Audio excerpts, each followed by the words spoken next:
वाहेगुरु जी का खालसा वाहेगुरु जी की फतेह. Welcome back to your own YouTube channel Kaunir Academy. My name is Simranjot Singh and I am teaching you maths. Today we are going to continue our series for class 9th. We are already at the chapter 8th, that is the quadrilaterals. In the previous video we have done it up to exercise 8.1 question number 4 and today we are going to start it from question number 5. जिन्होंने भी मेरे channel को अभी तक subscribe नहीं किया है, please subscribe my channel and share it to maximum people as you can, because we are going to make maths much easier as you have think before. आपके लिए मैं मैथ्स बहुत इजी बना दूंगा अगर आप मुझे ऐसे फॉलो करते रहेंगे.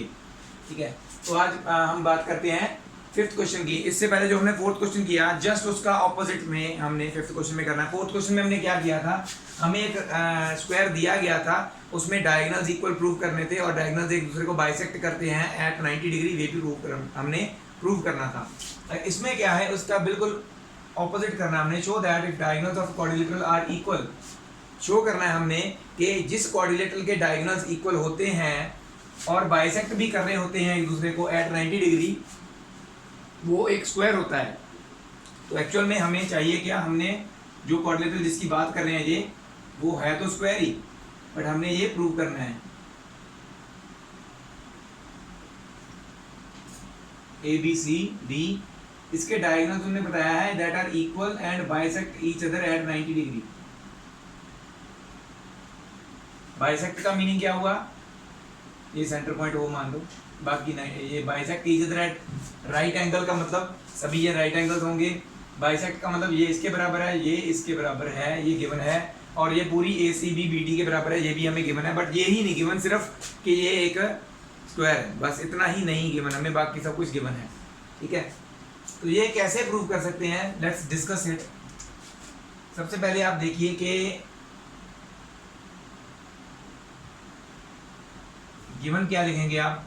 हमें क्या है गिवन, एक क्वाड्रिलेटरल गिवन है with the name of A B C D.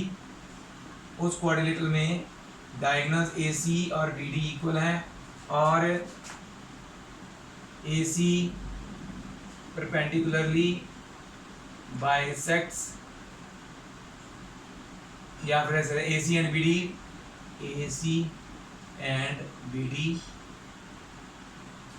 Bisect each other at 90 degree. तो ये हो गया कि ये दोनों बाइसेक्ट करती हैं एट 90 डिग्री. ठीक है, तो ये जो चीज़ मैंने वैसे अलग अलग निशान बनाए ना, वैसे तो ये सेम ही आएंगे, क्योंकि अगर डायगोनल्स इक्वल हैं और एक दूसरे को बाइसेक्ट भी करें तो उनके हाफ्स भी तो सभी एक जैसे ही होंगे ना, इक्वल ही होंगे. तो ये चीज़ हम लिख सकते हैं each other at 90 degree. Okay, अब इसमें क्या होगा, टू प्रूव, हमने प्रूव क्या करना है, A B C D is a square. ठीक है, स्क्वायर प्रूव करने के लिए हमें क्या चाहिए, डायगोनल्स वाला पोर्शन तो अब हम नहीं यूज कर सकते. ठीक है, क्या करना पड़ेगा, चारों साइड्स इक्वल और चारों एंगल्स, या कोई एक एंगल 90 डिग्री प्रूव कर दो, चारों अपने आप हो जाएंगे 90 डिग्री प्रूव. क्योंकि अगर चारों साइड्स इक्वल है तो पैरेललोग्राम तो बोल ही सकते हैं ना, या रोम्बस तो बोल ही सकते हैं, और रोम्बस का कोई एक एंगल अगर 90 डिग्री है तो सभी एंगल 90 डिग्री होंगे. ठीक है, तो कोई एक एंगल हमने 90 डिग्री इसमें प्रूव करना है, ए बी सी डी का स्क्वायर प्रूव करना है. तो इसमें हम प्रूफ में आ जाते हैं. सबसे पहले तो इन दोनों ट्रायंगल्स को हम कॉन्ग्रुएंट प्रूव कर देंगे. तो अगर ये दोनों कॉन्ग्रुएंट होंगी तो हम ये इसके बराबर, ये इसके बराबर, ये ए डी, ऐसे इन दोनों को कॉन्ग्रुएंट प्रूव करके ये दोनों बराबर, ये दोनों बराबर, ये दोनों बराबर कर सकते हैं, जैसे हमने एक क्वेश्चन में ऑलरेडी किया था. पहले तो ये लिखें कि हमें क्या क्या गिवन है. A C is equal to B D given है, तो therefore A O, O B, O C, O D ये सभी गिवन होंगे, इक्वल होंगे. पहले ये लिख लेते हैं, since A C is equal to B D given है, और क्या गिवन है, and A C and B D bisects each other at 90 degree. ठीक है, हमें इसमें ये गिवन है ए सी और बी डी एक दूसरे को बाइसेक्ट करें एट 90 डिग्री. इसका मतलब क्या हुआ, एक तो ए सी और बी डी इक्वल है और ए सी और बी डी एक दूसरे को बाइसेक्ट भी कर रहे हैं, तो दैट मीन्स इनके हाफ्स जो होंगे वो सभी इक्वल होने चाहिए. Therefore O A is equal to O B is equal to O C is equal to O D. ये भी इसके आगे भी लिख दो, ये भी गिवन था हमें, ठीक है।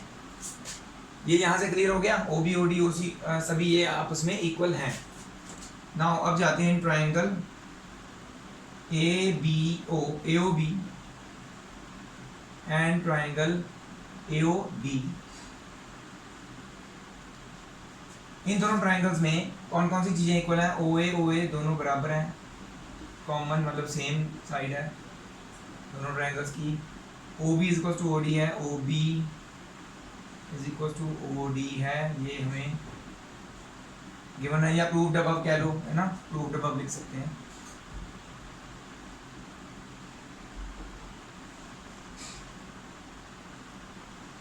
तो थर्ड थिंग क्या है, दोनों की एंगल्स ये जो 90 डिग्री है, ये हमने लिखा ना अभी, ठीक है। ये भी लिख सकते हैं वैसे, ए ओ बी, और ये सारे इक्वल हैं, तो हम ये भी लिख सकते हैं angle A O B is equal to angle A O D is equal to angle C O D is equal to angle B O C. ये सभी एंगल्स क्या हैं? 90 डिग्री। तो ये हमने यूज़ कर लेंगे इसको, angle A O B is equal to angle A O D each 90 degree. तो कौन सा रूल लगा? साइड एंगल साइड वाला रूल लगा, और ये दोनों ट्रायंगल्स कॉन्ग्रुएंट प्रूव हो गए। Therefore by SAS congruency rule, triangle AOB is congruent to triangle AOD।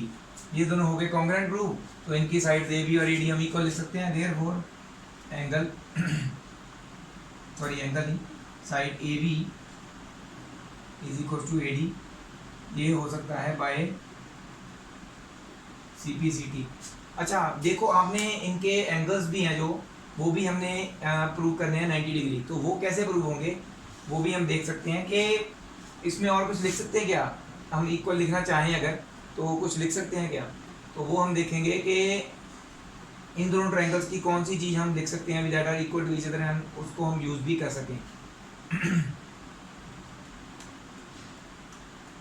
थोड़ी सी स्पेस छोड़ देते हैं, जरूरत पड़ेगी तो लिख लेंगे ना, ठीक है।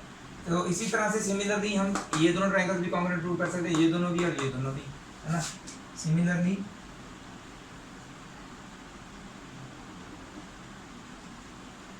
we can prove that triangle AOD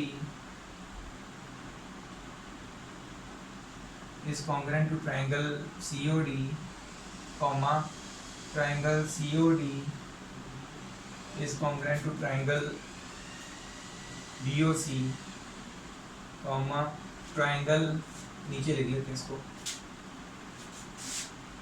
and triangle BOC is congruent to triangle AOB। ठीक है, सभी जैसे हमने ये प्रूव किया वैसे बाकी के भी प्रूव कर सकते हैं। देयरफॉर इसमें और क्या लिख सकते हैं हम? Therefore AD is equal to CD, comma CD is equal to BC लिख सकते हैं हम, comma BC is equal to AB लिख सकते हैं, क्योंकि इनके रिस्पेक्टिव ट्रायंगल्स हम ऑलरेडी इक्वल प्रूव कर सकते हैं, तो सभी के सेम बाय CPCT हम लिख सकते हैं।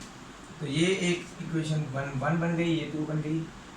सो इक्वेशन 1 और 2 से क्या पता चल रहा है? सारी साइड्स आपस में इक्वल है, तो ये एक रोम्बस तो प्रूव हो जाएगा, ठीक है।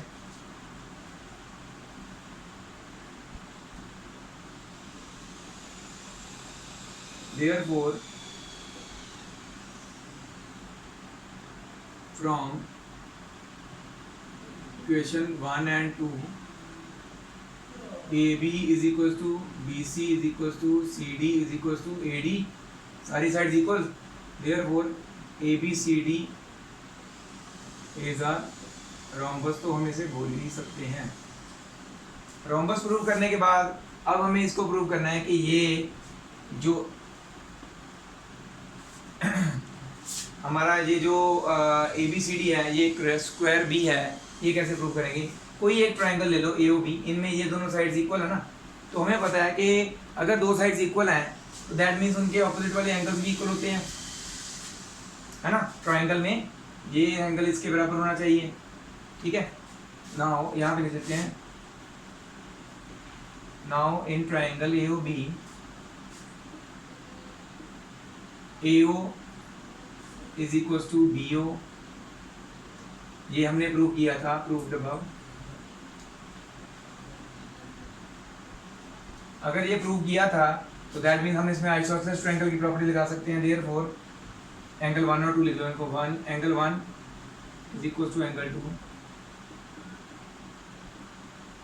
इनका reason angles opposite to equal sides of triangle are equal. ठीक है, जो एंगल्स और इक्वल साइड्स के ऑपोजिट होते हैं वो भी एंगल्स भी इक्वल होते हैं। अब लगाते हैं इसी ट्रायंगल पे पाइथागोरस बोल दिया, angle sum property. And now by angle sum property of a triangle क्या लिख सकते हैं हम? Angle 1 plus angle 2 plus angle A O B is equal to 180। Angle 1 और 2 इक्वल हमने प्रूव किया अभी। So from equation 3 angle 1 plus angle 1 plus A O B हमने लिखा था 90 degree is equal to 180।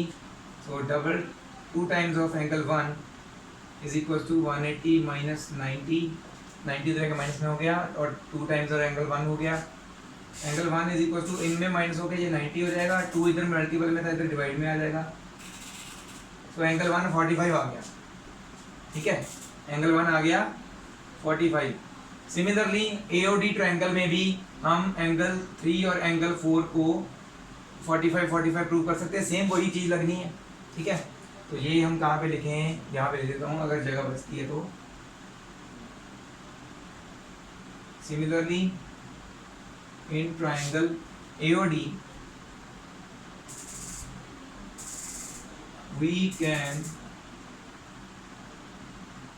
prove that angle 3 is equals to 45। Angle 3 is equal to 45 degree हम इसको भी प्रूव कर सकते हैं। ठीक है, तो ऐड कर दो एंगल 1 और 3 को। ठीक है, सो एंगल 1 प्लस एंगल 3 क्या बन रहा है? एंगल 1 प्लस 3 एंगल ए बन रहा है, दैट मीन्स BAD भी लिख सकते हैं इसको। Angle 1 plus 3 is equal to angle BAD ना, और 1 और 3 क्या है? 45 each is equal to angle BAD। तो एक एंगल 90 डिग्री प्रूव हो गया, रोम्बस का एक एंगल 90 डिग्री प्रूव कर देंगे ना हम यहाँ से। तो यहाँ पे लिख देते हैं, आज फिर से जगह की कमी होगी। चलो, तो ये स्टेप यहाँ पे छोड़ा था तो मैंने 90 डिग्री बन गया एंगल BAD। सो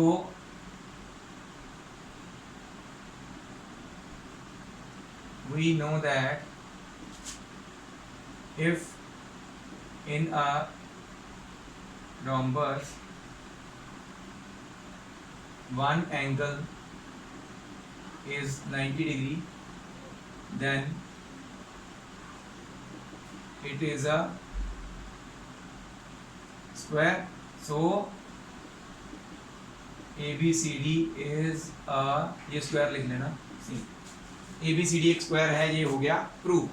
जगह की कमी होने की वजह से हो सकता है कहीं पे कोई स्टेप आपका छूट जाए, आप मुझे पूछ लेना इस नंबर पे मैसेज करके।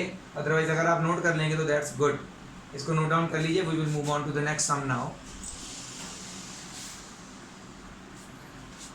Next question, that is the 6th question of this exercise. इसमें क्या बताया गया है? Diagonal AC of a parallelogram ABCD bisects angle AC, the figure 6। तो ये हमारी फिगर 6 है। इस फिगर 6 में उन्होंने बोला है कि डायगोनल जो है AC वो एंगल A को बाइसेक्ट कर रहा है। इसका मतलब क्या हुआ? अगर इसके दो हिस्से करते हैं 1 और 2 तो ये दोनों इक्वल होने चाहिए, क्योंकि AC is bisecting it. Show that it bisects angle C also. यही AC जो है वो एंगल C को भी बाइसेक्ट करती है। That means we have to prove that angle 3 is equal to angle 4। ये हमने प्रूव करना है। ठीक है, और ये क्या प्रूव करना है, A B C D is a rhombus, ये भी हमने प्रूव करना है कि ये एक रोम्बस है जो असल में है, बट हमने प्रूव करना है, ठीक है। अच्छा, इससे के आगे वाला क्वेश्चन जो है इसमें जो जो दिया हुआ है और जो प्रूव करना है, नेक्स्ट क्वेश्चन में इसके ऑपोजिट है जस्ट, उसमें ये चीज़ प्रूव जो यहाँ पे प्रूव करनी वो वहाँ पे गिवन है, और जो चीज़ यहाँ पे गिवन है वो वहाँ पे प्रूव करनी है। उल्ट थोड़ा सा हमने बैकवर्ड्स में जाना है, ठीक है। तो चलते हैं अपने क्वेश्चन की तरफ। गिवन में क्या आया हमें, ए बी सी डी, इसमें पैरेललोग्राम बताया गया है, और इस पैरेललोग्राम में ए सी बाइसेक्ट्स एंगल ए कर रहा है, ए सी एंगल ए को बाइसेक्ट कर रहा है, ठीक है। To prove it bisects angle C, it क्या है यहाँ पे, ए सी की ही बात करें, ए सी बाइसेक्ट्स एंगल सी, ये हमने प्रूव करना है। सेकंड पार्ट यही वाला A B C D rhombus, तो यही यहाँ पे लिख लेना, ठीक है। प्रूफ में आ जाइए। डायग्राम में हमने 1 2 3 4 ऑलरेडी मेंशन कर दिया ना, तो इसको हम यूज भी करेंगे। Since ABCD is a parallelogram and AC bisects angle A, this is given na, therefore angle 1 is equal to angle 2, क्योंकि ये एक पैरेललोग्राम भी है, ऑल्सो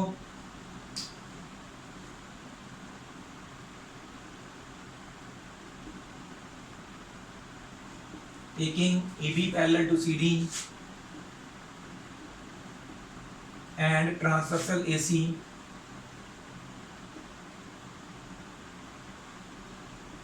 देखें ध्यान से 2 और एंगल 3 ये इक्वल होंगे, क्योंकि ये ऑल्टरनेट इंटीरियर एंगल बन रहे हैं ना, ये ए बी सी डी ऐसे जेड बन रहा है, तो एंगल 3 और 4 इंटीरियर ऑल्टरनेट इंटीरियर एंगल्स हुए। Taking A B parallel C D and A C transversal, ठीक है। एंगल 2 जो है वो एंगल 3 के बराबर है, क्यों, ऑल्टरनेट इंटीरियर एंगल्स। और इसी तरह से ए डी और बी सी जो है हम पैरेलल्स, ये वाली पैरेलल जब लेते हैं और अगेन ट्रांसवर्सल तो यही रहेगी, तो ऐसे बन रहा है कि एंगल देखो ये वाला बन रहा है ना जेड, 1 और 4 एंगल्स जो होंगे that will be equal to each other, ठीक है। तो ये मैं डिफरेंट कलर से बना लेता हूँ, आपको थोड़ा इजी भी हो जाएगा। देखिए ध्यान से, पहले हमने ये वाली पैरेलल्स ली थी, ये जेड बन रहा है, इनके अंदर वाले ये एंगल्स इक्वल लिखे हमने, और अब हम कौन सी ले रहे हैं, ये वाली,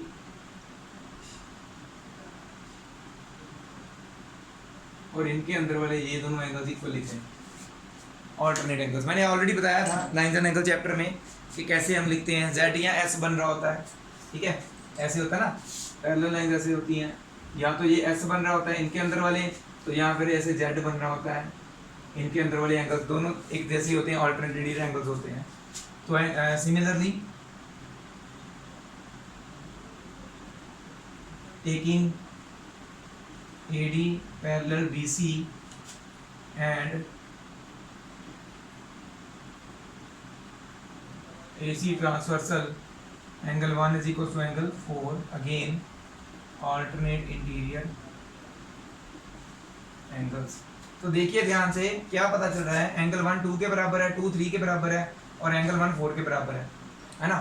तो इसका मतलब क्या हुआ, एंगल 1 और 2 जो एक दूसरे में आपस में बराबर हैं, 1 और 2, दैट मीन्स अगर ये बराबर है और ये दोनों फर्दर 3 और 4 के बराबर, तो दैट मीन्स ये दोनों भी बराबर हुए, एंगल 3 और 4 भी, ठीक है। या फिर कह लो सारे एंगल्स एक दूसरे के बराबर हुए, तो equation 1 2 and 3, from equation 1 2 and 3, 1 2 के बराबर है, 2 3 के बराबर है, ठीक है, और 3 जो है फर्दर 4 के बराबर हम लिख लेंगे अभी, ठीक है। Angle 1 is equal to angle 2 is equal to angle 3 is equal to angle 4, सभी एंगल्स आपस में बराबर हुए।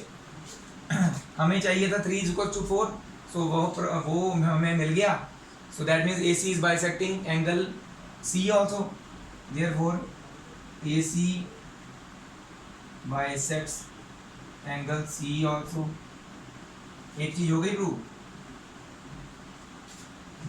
और यहाँ से देखिए एंगल 1 और 2 3 और 4 सभी आपस में इक्वल हैं, तो दैट मीन्स हम एंगल 1 और एंगल 3 इक्वल लिख सकते हैं, क्योंकि ये इक्वल है ना, तो इक्वल एंगल 1 और 3 को इक्वल लिख सकते हैं from equation 4।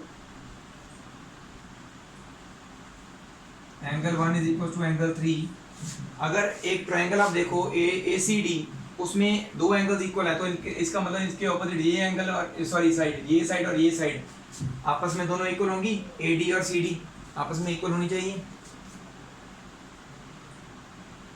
Therefore in triangle A C D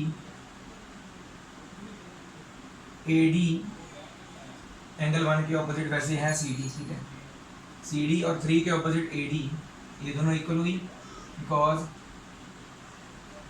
sides opposite to equal angles of are triangle are equal. ये भी आइसोसेलेस ट्रायंगल की प्रॉपर्टीज में हमने पढ़ा था। सिमिलरली हम ये भी प्रूव कर सकते हैं ए बी और बी सी भी इक्वल है, ठीक है।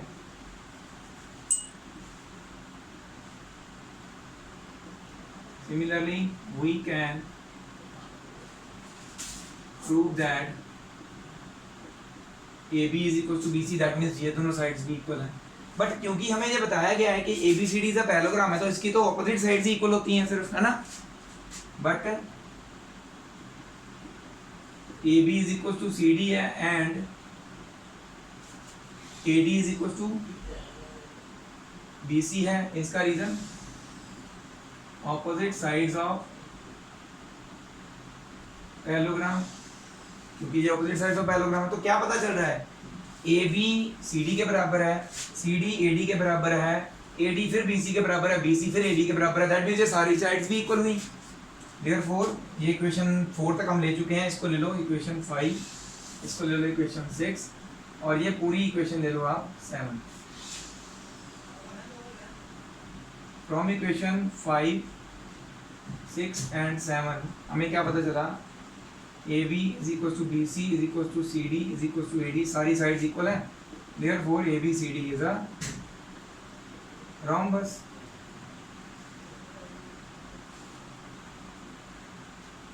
सो ये था हमारा बहुत ही सिंपल सम, इसको आप नोट डाउन कर लीजिए। नेक्स्ट पार्ट जो है, नेक्स्ट क्वेश्चन जो है, इसी में अगर कुछ चेंजेस हो पाती हैं, अगर मैं करके देखता हूँ, अगर होती है तो ठीक है, अदरवाइज नहीं तो फिर आपको खुद भी कर लेंगे तो इजी है वो बहुत ज़्यादा, ठीक है। इसको आप नोट डाउन कर लीजिए। तो नेक्स्ट क्वेश्चन, वैसे तो उस डायग्राम से काम चल जाना था हमारा, बट सिर्फ एक डायग्राम छोड़ना क्यों, मैंने डायग्राम भी रब कर दिया, मैं दोबारा बना लेंगे कोई बात नहीं। ए बी सी डी इसमें रोम्बस दिया हुआ है, उसमें हमने प्रूव करना था, इसमें दिया हुआ है rhombus. Show that diagonal A C जो है bisects angle A and angle C as well, दोनों को करता है बाइसेक्ट। और बी डी दूसरे डायगोनल की बात हो रही है, वो बाद में बनाएंगे, पहले इसको कर लेते हैं। डायगोनल बी डी भी है और एंगल बी और डी को बाइसेक्ट कर रहा है, ये भी प्रूव करना है, ठीक है। फिगर गिवन नहीं थी, फिगर हमने बनाई है, ठीक है। तो इसमें क्या कर सकते हैं हम, गिवन में लिखेंगे क्या आएगा, पहले तो A B C D is a rhombus,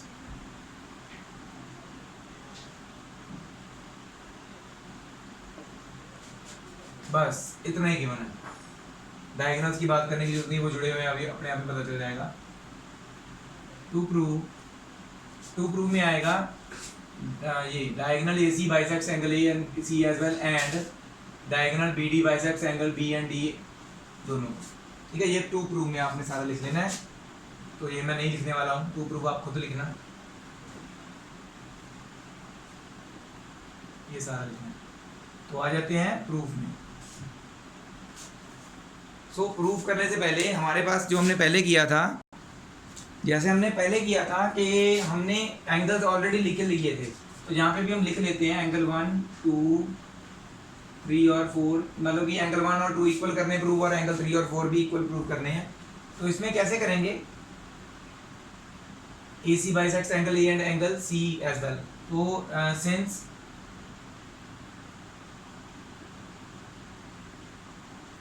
ABCD is a rhombus, अगर ये एक रोम्बस है देन इसकी सारी साइड्स इक्वल होती हैं, हमें पता है। Then A B is equal to B C is equal to C D is equal to A D.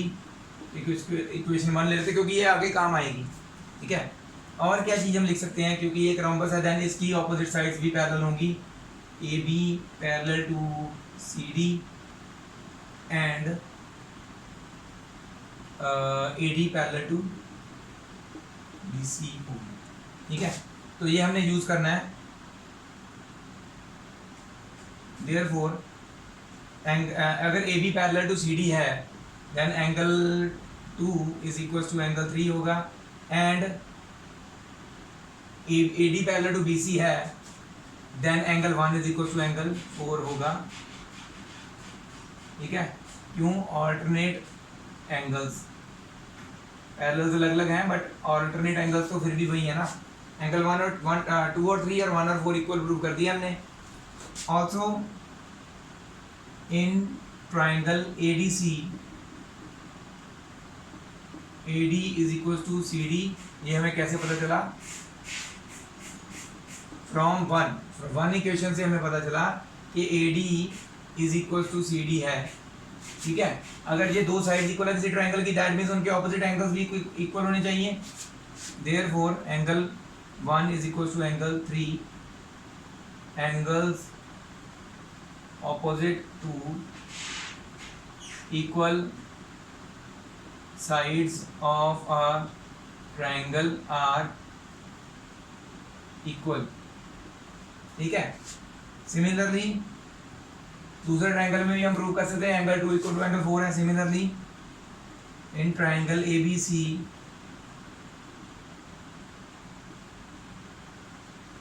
we can prove that angle 3 is equals to angle 4। तो आप देख सकते हैं एंगल 1 जो है वो 3 के बराबर है, 3 2 के बराबर है, ठीक है, और 1 4 के बराबर है, दैट मीन्स 1 3 के बराबर है और 3 4 के बराबर है। तो दैट मीन्स ये सारे एंगल्स आपस में इक्वल हुए। देयरफॉर फ्रॉम इक्वेशन, इसको ले लेते हैं इक्वेशन 1, इसको ले लेते हैं 2 और इसको ले लेते हैं 3, ठीक है। From therefore angle 1 is equals to angle 2 is equals to angle 3 is equals to angle 4। कैसे पता चला हमें? फ्रॉम इक्वेशन 1 2 एंड 3 से पता चला हमें कि ये सारे एंगल्स आपस में इक्वल हैं।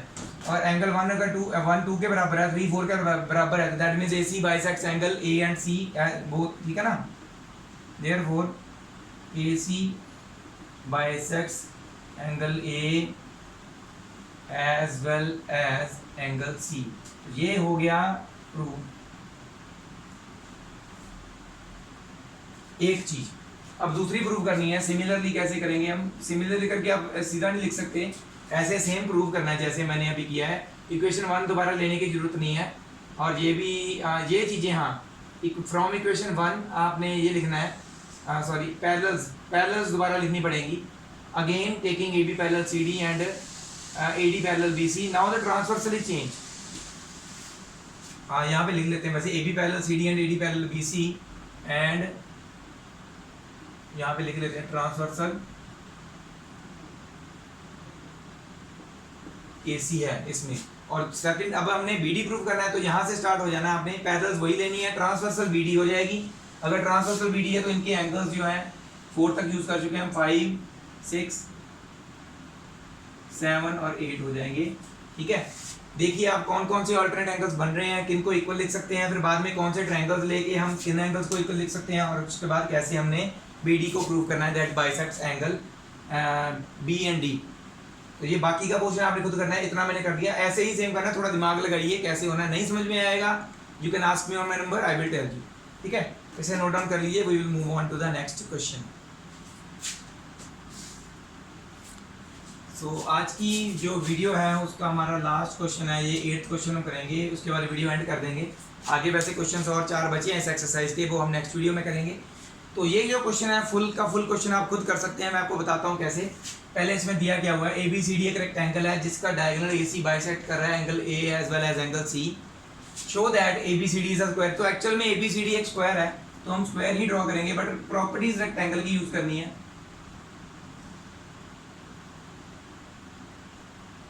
ABCD तो रेक्टेंगल की प्रॉपर्टीज क्या होती हैं, उसके डायगोनल्स इक्वल होते हैं, तो ये तो चलो नहीं भी करेंगे यूज तो चल जाएगा। स्क्वायर की एक प्रॉपर्टी होती है कि ऑल एंगल्स आर 90 डिग्री, तो ये तो हम यूज कर सकते हैं क्योंकि स्क्वायर में भी ये यूज हो सकते हैं, ठीक है। ऑल एंगल्स आर 90 डिग्री, ये तो हो गया। हमने सिर्फ इस जो हमें एक्चुअल में रेक्टेंगल दिया गया है, असल में वो स्क्वायर है, हमें दिया रेक्टेंगल गया है, तो हमने क्या प्रूव करना है, इसमें AC जो है that is bisecting angle A and angle C, तो दैट मीन्स अगर ये पूरा 90 डिग्री है तो दैट मीन्स ये 45 होगा और ये भी 45 होगा और ये भी 45 होगा और ये भी 45 होगा, क्योंकि पता चल रहा है ना हमको बाइसेक्ट कर रहा है। तो अगर ये बाइसेक्ट कर रहा है तो दैट मीन्स ये दोनों एंगल्स 45 हैं, तो आप देखेंगे इन ट्रायंगल ADC अगर दो एंगल्स इक्वल हैं, ये भी 45 है ये भी 45 है, तो इनके ऑपोजिट वाली साइड जो हम इक्वल लिख सकते हैं। ऑलरेडी हमें रेक्टेंगल बताया गया है, हम AD=CD लिख देंगे using the property of isosceles triangle. इसी तरह से नीचे वाले में भी हम लिख सकते हैं, ये और ये साइड्स AB और BC साइड्स इक्वल है, ठीक है। तो हमें ऑलरेडी रेक्टेंगल की प्रॉपर्टी पता है, AB CD के बराबर होती है, AD BC के बराबर होती है, बट हमने इसको इसके और इसको इसके भी बराबर प्रूव कर दिया, तो सारी साइड्स बराबर हो गई। तो जिस रेक्टेंगल की सारी साइड्स बराबर है वो स्क्वायर हो सकता है, ये चीज हो गई प्रूव, स्क्वायर है, ओके, यहाँ पे खत्म। सेकंड पार्ट आ जाइए BD वाला। BD जो है वो भी इसको बाइसेक्ट कर रहा है एंगल B और D को, वो कैसे प्रूव होगा, क्योंकि अभी हमने स्क्वायर तो प्रूव कर ही दिया ना, स्क्वायर प्रूव कर दिया, तो स्क्वायर अलग से बनाता हूँ थोड़ा सा, हमने इसको स्क्वायर प्रूव कर दिया, अब ये पोर्शन रह गया सिर्फ D और B। ऑलरेडी एक स्क्वायर है तो ये एंगल 90 डिग्री होगा, ऑलरेडी एक स्क्वायर है तो दैट मीन्स ये दोनों साइड्स इक्वल होंगी, ऑलरेडी एक स्क्वायर है तो दैट मीन्स इनके ऑपोजिट वाला ये एंगल और इसके ऑपोजिट वाला ये एंगल इक्वल होना चाहिए। हमें अगर ये नहीं पता है तो क्या लिखेंगे हम, इन एंगल्स हम प्रॉपर्टी लगाएंगे, एंगल C 90 डिग्री है और ये दोनों हम लिख देते हैं x plus x is equal to 180, तो 2x इज इक्वल टू 90 इधर चला जाएगा, 180 माइनस 90, तो x इज इक्वल टू 90 आ जाएगा, माइनस करके 2 इधर मल्टीपल में नीचे डिवाइड में आ जाएगा, तो दैट मीन्स दोनों एंगल्स 45 प्रूव हो जाएंगे, ठीक है। इसी तरह से इस ट्रायंगल में भी ये दोनों एंगल्स इक्वल, ये दोनों साइड्स इक्वल होंगी क्योंकि हमने स्क्वायर प्रूव कर दिया, तो ये दोनों साइड्स इक्वल, ये एंगल 90 डिग्री, तो ये दोनों भी 45 प्रूव कर सकते हैं हम। अगर ये भी 45 ये भी 45 ये भी 45 ये भी 45 है तो दैट मीन्स BD भी एंगल B और D को बाइसेक्ट कर रही है। वैसे समझ आ गया होगा, अगर नहीं समझ में आया सॉल्व करके कोशिश करिए सॉल्व करने की, नहीं समझ में आया होगा तो then I will tell you in the next video, और या फिर आप मुझे डायरेक्ट मेरे व्हाट्सएप नंबर पे मैसेज कर सकते हैं, एक स्मॉल वीडियो कॉल से उस बच्चे को या 2-3 बच्चों को मैं बता दूंगा। वो 2-3 बच्चे ही होते हैं जिनको थोड़ा बहुत डाउट होता है, अदरवाइज जो मेरे को रेगुलरली फॉलो कर रहे हैं वो इजीली इस सम को सॉल्व कर देंगे, आई एम श्योर। और ऐसे ही मुझे फॉलो करते रहिएगा, मेरी वीडियोस को शेयर करते रहिएगा। जिन्होंने अब तक सब्सक्राइब नहीं किया है, मेरी वीडियो सिर्फ देख के छोड़ दिया, तो आप मुझे मेरी वीडियो को सब्सक्राइब जरूर कीजिए और अपने फ्रेंड्स के साथ भी शेयर कीजिए, ताकि जो मैक्सिमम टू मैक्सिमम बेनिफिट ले सकें मैक्सिमम टू मैक्सिमम स्टूडेंट्स। कईयों को सिर्फ मैथ्स से इसलिए डर लग रहा होता है क्योंकि उनको समझ में नहीं आ रहा, तो मैं कोशिश करता हूँ कि उनको ईजिएस्ट वे से समझाने की कोशिश करूँ, ठीक है। तो आप मुझे फॉलो कीजिए, मैं आपके लिए मैथ्स ईजियर बनाता रहूँगा। तो thank you very much to again all the followers who are watching my videos till the end. ऐसे ही देखते रहिए और मुझे सपोर्ट करते रहिए। वाहिगुरु जी का खालसा, वाहिगुरु जी की फतेह।